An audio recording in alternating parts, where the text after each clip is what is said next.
प्रश्नावली 3.1 का दूसरा प्रश्न है। प्रश्न में लिखा हुआ है, क्रिकेट टीम के कोच ने 3,900 रुपये में 3 बल्ले तथा 6 गेंदें खरीदी। बाद में उसने एक और बल्ला तथा उसी प्रकार की 2 गेंदें 1,300 रुपये में खरीदी। इस स्थिति को बीजगणितीय तथा ज्यामितीय रूप में व्यक्त कीजिए। तो बल्लों की संख्या दी हुई है पर बल्लों का मूल्य नहीं दिया हुआ है। गेंदों की भी संख्या दी हुई है पर गेंदों का मूल्य नहीं दिया हुआ है। तो हम गेंदों और बल्लों का मूल्य मान लेते हैं। इसका हल माना एक बल्ले का मूल्य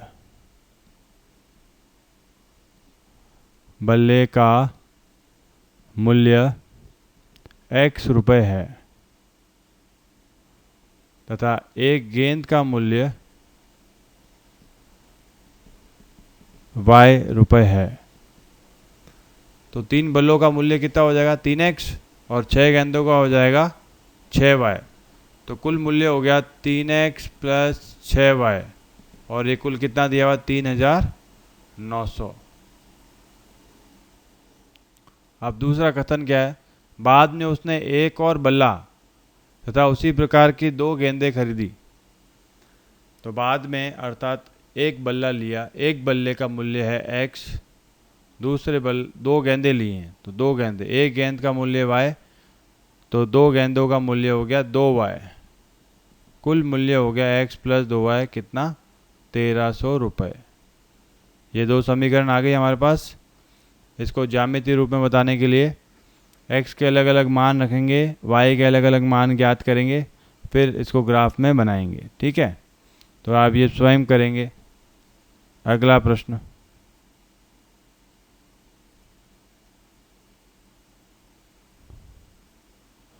तीसरा प्रश्न, 2 केजी सेब, 2 किलोग्राम सेब और 1 किलोग्राम अंगूर का मूल्य किसी दिन 160 रुपये था। एक महीने बाद 4 किलोग्राम सेब और 2 किलोग्राम का अंगूर का मूल्य 300 रुपये हो जाता है। तो इस स्थिति को बीजगणितीय तथा ज्यामितीय रूप में व्यक्त करना है। तो ये भी प्रश्न भी वैसा ही है। अब इसमें एक सेब का किलोग्राम में दिया हुआ, अंगूर भी किलोग्राम में दिया हुआ है, कुल मूल्य दिया हुआ पर प्रति किलोग्राम इसका भाव नहीं दिया हुआ है।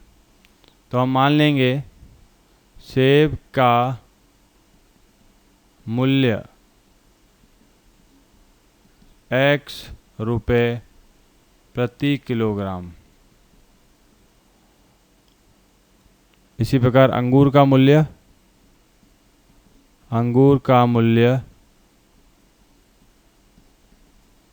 y रुपये प्रति किलोग्राम। ठीक है, 1 किलोग्राम सेब का मूल्य क्या है x रुपये और 1 किलोग्राम अंगूर का मूल्य क्या है y रुपये।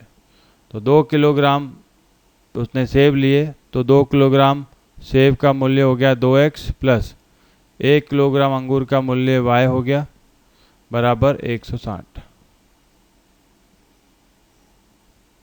इसी प्रकार एक महीने बाद उसने 4 किलोग्राम सेब लिए तो 1 किलोग्राम सेब का मूल्य x रुपये, तो 4 किलोग्राम का 4x प्लस 2 किलोग्राम का 2y बराबर 300 रुपये।